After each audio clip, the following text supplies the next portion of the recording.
ஆண்டவர் இரட்சகருமாக இயேசுவின் இனிதான நாமத்தினால் உங்களை வாழ்த்துகிறேன். இந்த நாள் நம்முடைய ஆவிக்குரிய சிந்தனைக்காக நீதிமொழிகள் 22 அதிகாரம் 29 வசனத்தை வாசிக்கிறேன். தன் வேலையில் ஜாக்கிரதையா இருக்கிறவனை நீ கண்டால் அவன் நீசருக்கு முன்பாக நில்லாமல் ராஜாக்களுக்கு முன்பாக நிற்பான். தன்னுடைய வேலையில் நேர்மையாய் கவனமாய் பொறுப்பாய் இருக்கிறவன் நீசருக்கு முன்பாக நிற்க வேண்டிய சூழ்நிலை வராதாம். ராஜாவுக்கு முன்பாக போய் நிற்கிற அளவு கர்த்தர் அவனை கனப்படுத்துவார் இந்த வசனம் சொல்லுகிறது. வேதத்தில் நீங்கள் பழைய ஏற்பாட்டு காலத்துல பார்க்கும் பொழுது தாவீது என்கிற ஒரு சிறுவன், வீட்டில் 8வது பையன். மற்றவர்கள் எல்லாம் அரண்மனையில அல்லது சவுல் ராஜாவின் சேவகராக யுத்த களத்தில அல்லது போர் வீரர்களாக இருக்கிறார்கள். இவனோ ஆடு மேய்க்கும்படியாய் கொஞ்சம் ஆடுகளை கொடுத்து தகப்பன் காட்டில் அனுப்பிவிட்டான். இந்த வாழ்க்கையெல்லாம் வனாந்தரம் தான். அங்கு காட்டு மிருகங்கள் மத்தியிலே சஞ்சரிக்க வேண்டிய ஒரு சூழ்நிலை. பார்க்கும்பொழுது ஒரு முறை சிங்கம் வரைந்து ஒரு ஆட்டுக்குட்டியை பிடித்துட்டு போகிறது. போனால் போகட்டும், மற்றது பத்தி கொண்டு வீட்டுக்கு வரவில்லை. மாறாக அந்த சிங்கத்தை தொடர்ந்து போய் வாயை கிழித்து அந்த ஆட்டுக்குட்டியை விடுவிக்கிறார். கரடி வரும்போது அடித்து ஆட்டுக்குட்டிகளை தப்பு வைக்கிறார். இதெல்லாம் வேதத்தில் 1 சாமுவேல் 17 அதிகாரத்தில் பார்க்க முடியும்.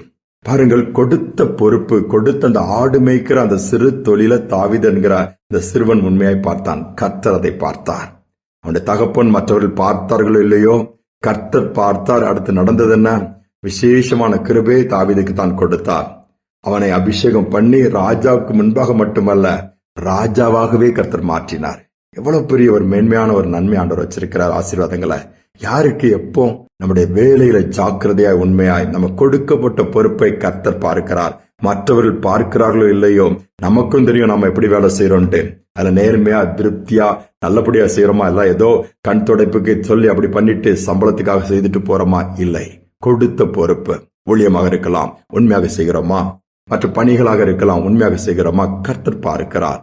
அதில் இருப்போம் என்று சொன்னா ஒருவேளை உலகம் உடனே நமக்கு பதவிகளையோ கனத்தையோ கொடுக்காவிட்டாலும், நம்முடைய எஜமான்கள் அதை செய்யவிட்டாலும், பரம தகப்பன் நம்முடைய பரம எஜமான் அதற்கான கனத்தை கொடுத்து உயர்த்துவாரு. ஒரு சிற்பி அழகான ஒரு சிற்பத்தை செய்துவிட்டு அருகிலும் அதே போல இன்னொரு சிற்பத்தையும் செய்து இது பண்ணிட்டு இருந்தான். அப்போ அங்க வந்து சுற்றுலா பயணிகளும் பார்த்தாங்க. அதில் ஒருவர் கேட்டார், எப்பா இதே மாதிரி தானே இருக்கு, திருப்பி இன்னொரு சிற்பத்தை நீ அதே மாதிரி செய்கிறாய்ன்னு சொல்லும் போது அதுல ஒரு குறைவு இருக்குது, அதான் திரும்ப இன்னொன்னு செய்யற அப்படின்னா. கிட்ட போய் பார்த்தாங்களா, அதுல எந்த குறைவுமே இல்லையே, நல்லா தானே இருக்குது, இருக்கு. Why are you wasting your time? நேரத்தை வீணாக்குறா, திருப்பி இன்னொரு இந்த மாதிரி ஒரு சிற்பத்தினை செய்து வேஸ்ட் தான் அப்படிங்கும் போது, இல்ல அதுல ஒரு குறை இருக்கு, கொஞ்சம் கூர்ந்து அந்த முகத்துல கன்னத்துல பாருங்க ஒரு கீரல் இருக்குங்கும் போது அதை கிட்ட போய் பார்த்துட்டு, ஆமா லைட்டா தெரியுது, இதை தூக்கி நிறுத்தின பிறகு யாருக்குமே தெரியாத, யாருக்குமே அது தெரியாது, உண்மை தான் தூக்கி நிறுத்தினா. ஆனா எனக்கு தெரியுமே, டேமேஜ் இருக்குது எனக்கு தெரியும். அதே மாதிரி அவங்க பரலோகத்தின் தேவனுக்கும் தெரியும். அதை நான் மறைக்க முடியாத. நான் எனக்கு திருப்தியா செய்ய விரும்புறேன், அதுலயும் உண்மையா செய்ய விரும்புறேன். மற்றவங்களுக்கு தெரியுதோ தெரியலையோ, எனக்கும் தெரியும், ஆண்டவருக்கு தெரியும். அதனால என்னொன்று நான் அழகா செய்யறேன், குறைவில்லாமன்னு சொன்னாராம். எத்தனை உண்மை பாருங்க. ஆனா நாம் அப்படி இருக்கிறோமா? கொஞ்சம் யோசித்து பாருங்களேன். எப்படியாவது இந்த நேரத்தை கடத்தினா போதும், எப்படியாவது இதை தள்ளி விட்டா போதும், எப்படியாவது இதை முடிச்சு தூக்கி போட்டு அப்பா விட்டா போதுங்கிற அளவுக்கு நம்ம இருக்கிறோமா? உயர்வு நம்மளை தேடி வராது. தேடி போனாலும் அது நம்ம விட்டு ஓடி போயிடும். மாறாக கொடுத்த சிறு வேலையாக இருக்கலாம், சிறு பொறுப்பாக இருக்கலாம், எதுவாக இருந்தாலும் உண்மையாய் நேர்மையாய் கர்த்தர் பார்க்கிறார். செய்து பார்ப்போம்னா நீசருக்கு முன்பாக நாம் நிற்க வேண்டியது இருக்காது. ராஜாக்களுக்கு முன்பாக மட்டுமல்ல, ஏன் ராஜாவாகவே கர்த்தர் மாற்றுவார். ஜெபிப்போம். அன்பின் தகப்பனே, நல்ல நாளுக்காக தருணத்திற்காக நன்றி செலுத்துகிறோம். மீண்டும் அவர் புதிய நாளை கிருபையாய் கூட்டி கொடுத்திருக்கிறீங்கப்பா. இவ்வளவோ வேலைகள், இவ்வளவோ பொறுப்புகள் கொடுக்கப்பட்டிருக்கிறது. அதுல நாங்கள் உண்மையா இருக்குன்னு நீங்க எதிர்பார்க்கிறீங்கப்பா. கொஞ்சத்துல கொடுக்கப்பட்டதுல உண்மையா இருந்தா அநேகத்தின் மேல அதிகாரியா வைப்பேன் தான் தாழ்ந்துகளை கொடுத்த காரியத்துல மத்தேயு 25 அதிகாரத்துல நாங்க வாசிக்கிறோம். எங்களுடைய வாழ்க்கையை நீங்க பாக்குறீங்க, எங்களுடைய கிரியைகளை நீங்க பாக்குறீங்க.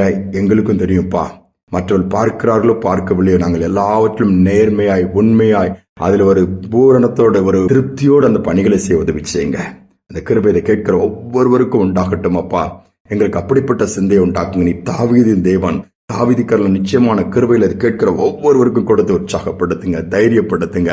நன்மை செய்யறேன், உண்மையா இருக்கிறேன், இவ்வளவு கஷ்டப்பட நான் மட்டும் பொறுப்பா வேலை செய்யற, மற்றவங்க எல்லாம் ஏமாத்திட்டு போறவங்களுக்கு தான் ப்ரொமோஷன் கிடைக்குது, அவங்களுக்கு தான் நல்ல வேலை கிடைக்குது, அவங்க தான் கவர்மெண்ட் ஜாப்ல இருக்காங்க சொல்லி புலம்புகிற பிள்ளைகளை நீங்க இன்னைக்கு தைரியப்படுத்தி அவங்களோடு கூட நீங்க இருக்கிறத காமிச்சு ஒரு நாள் வரும் உயர்த்துவேங்கிறத நீங்க பிள்ளைகளோடு கூட உணர்த்தி பலப்படுத்துங்கப்பா. நீர் உணர்த்துவீர், பலப்படுத்துவீர். அதோடு மட்டுமல்ல, நீ நிச்சயமாகவே உண்மையா இருக்கிற பிள்ளைகளுக்கு மற்றவர்களுக்கு வித்தியாசத்தை ஏற்படுத்தி அதற்காக ஸ்தோத்திரம். அதனால் அந்த கிருபை பெற்றுக்கொள்ள உதவிச்சும் துதிகனமே ஏற்றுக்கொள்ளும்.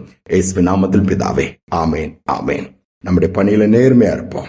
ராஜாக்கள் முன்பாக அல்லது ராஜாவாகவே கர்த்தர் மாற்றி இருக்கிற இடங்கள்ல உயர்த்தி ஆளுகை கொடுத்து நடத்துவார். இந்த சிந்தனையோடு இந்த நாளை தொடருவோம். மீண்டுமாய் நாளை தினம் சந்திப்போம்.